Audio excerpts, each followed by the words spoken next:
Welcome to the Fit 15 podcast show, where you'll find health and fitness inspiration, motivation, and information shared in 15-minute episodes. Tune in while getting a move on to make leading and enjoying the benefits of a healthy lifestyle almost too easy. It's the Fit 15. And now your host, Catherine Basu. Welcome to the Fit 15 podcast show. I am your host, Catherine Basu, and I am broadcasting today from West Palm Beach, Florida, at least for the intro. And that brings me to a quick apology I have for you, but also some exciting news. So the apology first, I'm out here to promote my book, Superwomen Secrets Revealed, Successful Women Talk About Fitting and Fitness and Dare You to Join Them, which has been featured on the podcast because I did some interviews to celebrate that 1-year anniversary. So check those out for some inspiration if you are not a reader. But out here in West Palm Beach, and I'm at a hotel that has really horrible internet. Normally that would not affect the podcast because I schedule everything in advance, but I had some fun things happen last week that I wanted to tell you about on this week of the podcast. So they were new and exciting things. And so I had to wait to actually record those intros and then upload these episodes this week, and that has been going a little interestingly, to say the least. But I appreciate you for your patience. I'm excited to have you here today, and I'm excited to share the reason why I decided to delay publishing the podcast. So here we go. All right. Reason number one is that I am in West Palm Beach, and I was looking for a location for a fun run and fundraiser for Girls on the Run of Palm Beach specifically. So the Palm Beach Council of Girls on the Run, which is one of my favorite nonprofits. And I found it, and that is Run and Roll in Palm Beach. So even if you don't live in Florida or are not visiting or are out of town this week on Thursday, which is tomorrow, March 15th, you can actually still participate in this fundraiser and help out the Girls on the Run chapter or council in Palm Beach by going to fitarmadillo.com/GOTRPBC, which is Girls on the Run Palm Beach Council. Those are the initials for that. You can go and register as a virtual runner. So whether you are just traveling, not in Palm Beach this week, or aren't local to West Palm Beach, that would be something you can do as well to help us out. So I have a personal goal of getting at least 21 participants for the fun run, because that will allow one girl to go through a season of Girls on the Run, which is an amazing program for free. They do scholarships for girls. So help me promote that. I would love to have you do that. And I'll let the fundraiser go for a few days after Thursday just to see how many people we can get signed up. All right, so that's one exciting thing. I wanted to make sure I had a location ready for you so we could try to meet up in person for a run and do something to give back to the community. So check out Run and Roll. And Run and Roll is an awesome running shoe store. I actually was able to stop by there this week, and Patty is the owner. She's super inspirational. They have runs out along Palm Beach, and actually they are supported runs. So there's a great half marathon run that is not happening this weekend because there is a St. Patrick's Day race, but Patty was talking to me about that, and I wish I lived here so I could have some race support on my long runs as I'm marathon training. So definitely check out Run and Roll if you are local to West Palm Beach, even if you are not able to join us for the fun run and fundraiser meetup tomorrow, Thursday, March 15th. All right, I told you there was more than one thing that prevented me from scheduling this episode in advance, and the second thing is also exciting and applies to anyone interested, and that is an awesome giveaway for a cookbook whose author I met a week ago today, which doesn't seem possible because this past week has really flown by. But I had the honor of meeting Julie Smolyansky, who is one of my personal sheroes. If you are not following her on Instagram, you want to go find her. Julie is JuliesMolyansky. She is the CEO of Lifeway Foods, who makes great kefir products. I have been obsessed with their frozen kefir. Mango is my favorite flavor if anyone wants to send me some. My husband really likes their kefir drinks. These products are high in probiotics, so definitely check them out. They're nutritious and delicious. And Julie published her cookbook, her first book, last week, the Kefir Cookbook is what it's called. And so she was in the LA area, in Venice Beach specifically, a week ago today to promote that. And I had the honor of being able to join in on that and be a guest at the launch party. And so I got to try a lot of the amazing recipes from the cookbook. So I also got to learn something because I've been enjoying kefir products just by themselves. I didn't even think to cook with them, but there were some wonderful tasty treats that were made from the cookbook recipes, and things like hummus, deviled eggs, and something that is going to be very surprising to those of you who know me, a wonderful salad that had salad dressing based on the kefir product. And the reason why this is surprising for those of you who don't know me is that I really don't like salad dressing, but that was an awesome salad dressing, a great salad, and that recipe's in the cookbook. So you definitely want to go and check out the Kefir Cookbook if you have not already. Just for yourself, you want to check out Julie for lots of inspiration. I first knew about Julie. I first met her last week. She's very awesome, very inspirational, but I first found out about her through Claudia Chan's She Summit, which is an annual conference that happens that you can actually even stream if you are not able to attend the conference. I've been following that for a few years, and Julie spoke and was inspirational to me when I first heard her speak, and that's what led me to follow her on Instagram and just have really enjoyed that and being inspired by her. So one of my personal sheroes, but what is really awesome is that Julie gifted me a copy of the book. I was going to buy an extra copy for a giveaway anyways, but she gifted me one to do as a giveaway for you. So if you're not following me on Instagram as Fit Armadillo, I'm actually running the giveaway through my main business, Fit Armadillo, versus the Fit 15 podcast show. Head on over and find me. So Fit Armadillo is FITARMADILLO, and you will be able to enter. You'll see a picture of Julie and I with the cookbook, and you'll be able to enter the contest. I'm going to run that through the end of the month, which happens to be not only Nutrition Month, but also Women's History Month. So I couldn't have picked a better book or giveaway for you for celebrating this month in style. And speaking of Nutrition Month, today's guest is actually a registered dietitian in training. You have heard from her before. She was one of my first guests, and we covered together the difference between a registered dietitian and nutritionist. So if you don't know that, head back to that.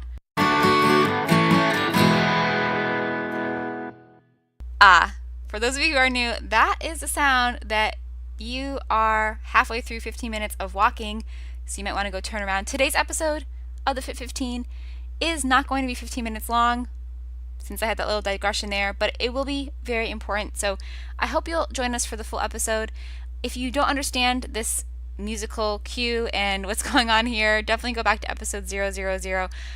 All right, I really appreciate you for hanging out and hearing my little story there at the beginning. And without further ado, I want to introduce you to today's guest, Emily Tills, a senior in Marywood University's Nutrition and Dietetic program.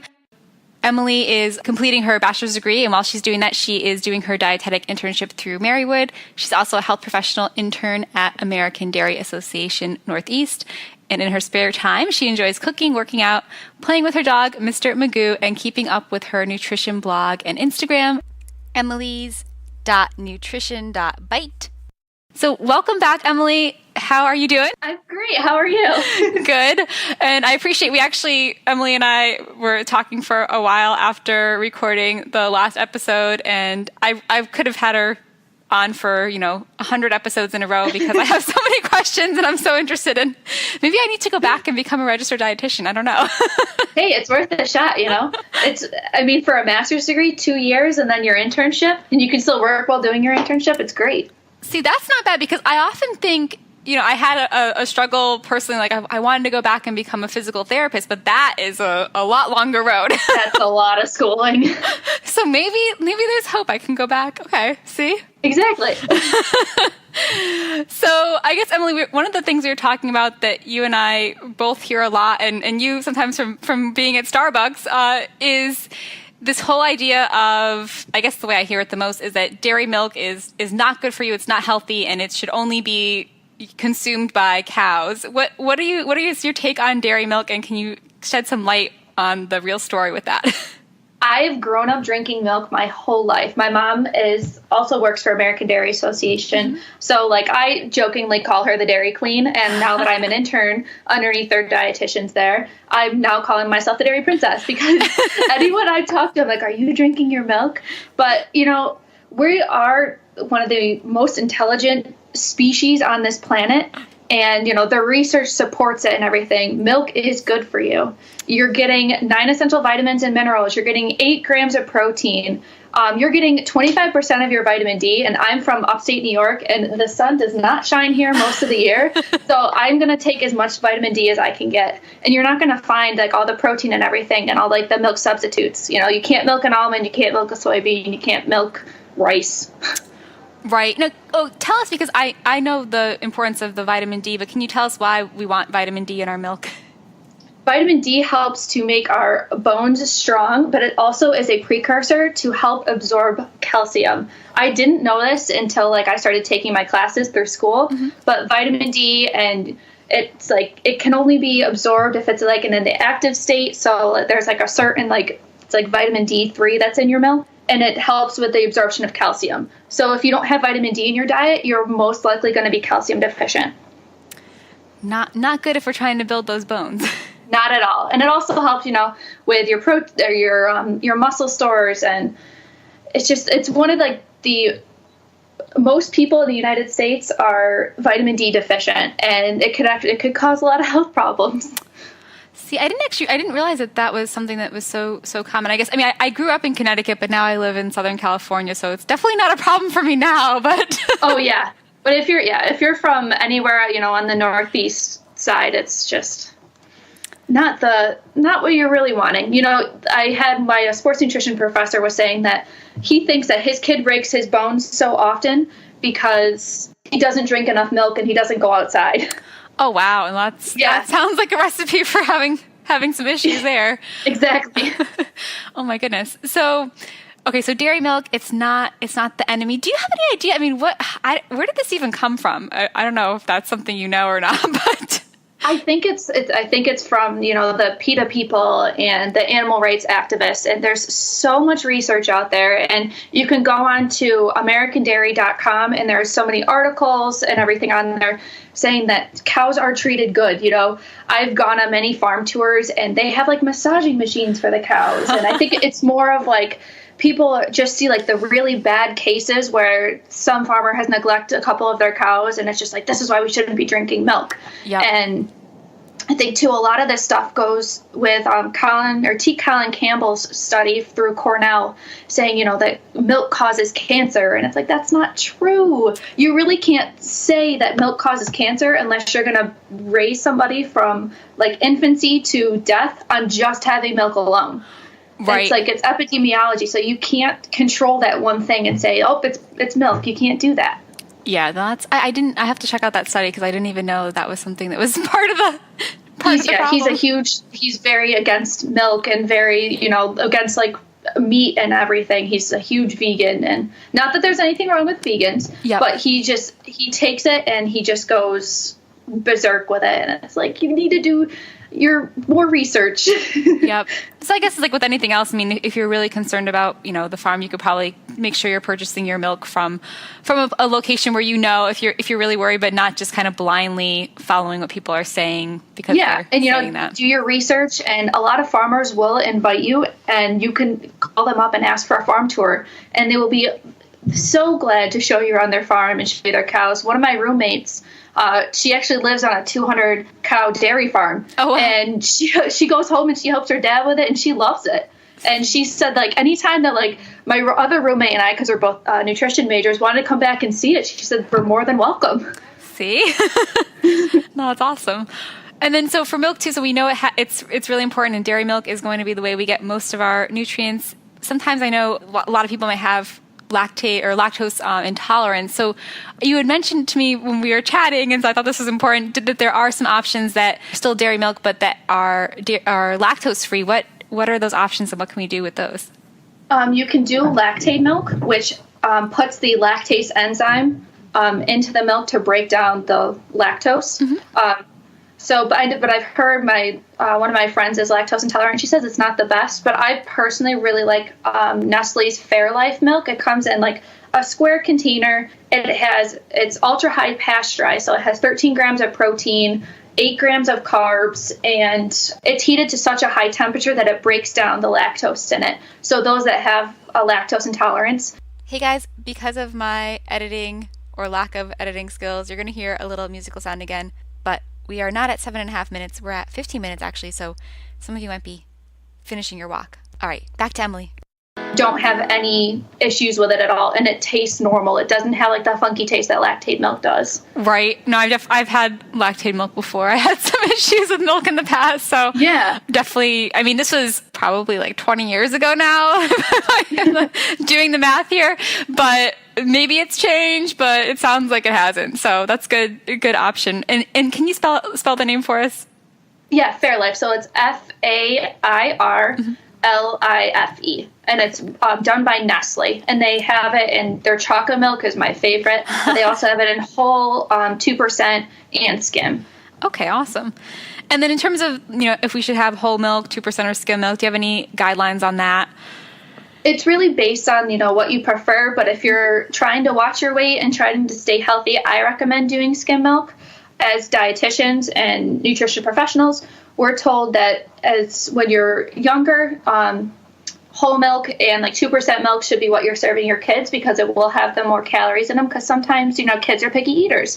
So if you're giving them the whole milk or the 2%, they're going to get more calories and they're still getting the protein. But it's definitely best to try to like bring yourself down to the skim milk, especially if you're going to be having like 3 glasses a day, because a glass of whole milk does have, I think, about 10 grams of fat. So. Okay, so just something to keep in mind. Yeah. Awesome. Well, I think we've kind of, shared and shown that dairy milk is not so bad. Exactly. After all, I guess, some of the other options for people, like, are there certain milks that are close, or should we just be, doing some more research, visiting a farm and being okay with our dairy milk? Definitely dairy milk, I would say, is like your first go-to. But if you're a vegan and you don't like that, I would say soy milk is probably the next best thing, because there is 5 grams of protein in it and 15 carbs, but you're not going to get all the vitamins and minerals that milk naturally has. The vitamins and minerals for soy milk are like fortified in. Okay. So what would a vegan have to do to kind of compensate for that? Are there any like quick tips? You would have to probably eat a more varied diet. Mm-hmm. You're not going to get as much vitamin D. So if dark leafy greens, you want to get your B vitamins in. Vitamin C, maybe having a glass of orange juice, or bell peppers are a really good source of vitamin C too. Oh, okay, I didn't realize that. And then vitamin A is also added, or it's in dairy milk. It is a fat soluble vitamin, so that's also in your bell peppers, and also all your fruits and vegetables have vitamin A in them. Awesome. Well, very good. Well, anything else we should know about dairy milk before we wrap it up? It's a great refuel drink. That's especially true. for athletes, because it has a 3-to-1 carbs to protein ratio, and that has been proven to be like the perfect refuel drink, because it has the sugar to replace all your glycogen stores that you've burned during working out, and it has the protein to help build up your muscles.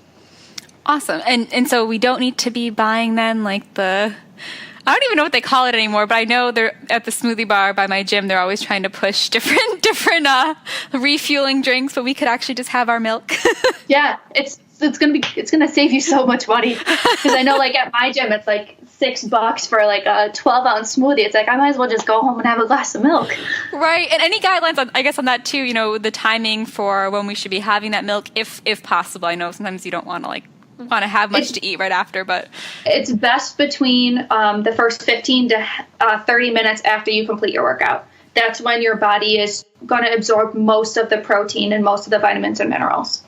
Perfect. And again, like having 1 glass is good, like about an 8-ounce glass, or what would you say? 8-ounce glass is fine. If you want to have more, that's fine. You're going to give yourself more protein. And one guideline I've heard of, and I don't know if this is true or not, that your body can digest or use 20 grams of protein at a time. Is that like an actual number or fact? I was looking into that yesterday, and I'm not 100% sure on answer, I think it is about 20 to 25 grams at a time. So if you're going home and you're making, a 50 grams of protein, whey protein shake, you're really probably not going to be absorbing all that because your body can only handle so much at a time. Mm-hmm.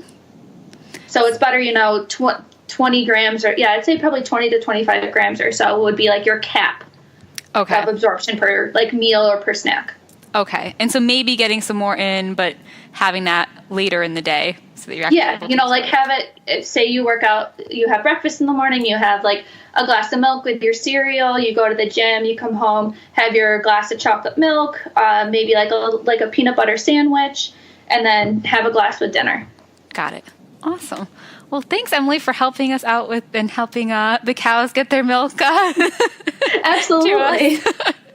And we shared this in the last episode, but anyone can connect with you on your social media. Do you want to share just all those links for us again? Yeah, I have my blog, which is theroadtobeingand.blogspot.com. And then I also have my Instagram account, which is at theroadtobeingandRD. And if you have any questions too, you can always email me at tillsemily@gmail.com.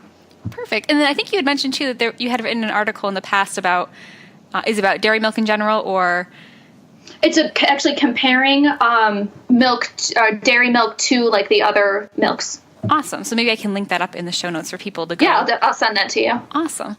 Well, thanks so much, Emily. It's been really fun chatting with you and maybe deciding that I need to go back to school to be an RD myself. Thank you so much for having me. I really enjoyed it. Thanks, Emily.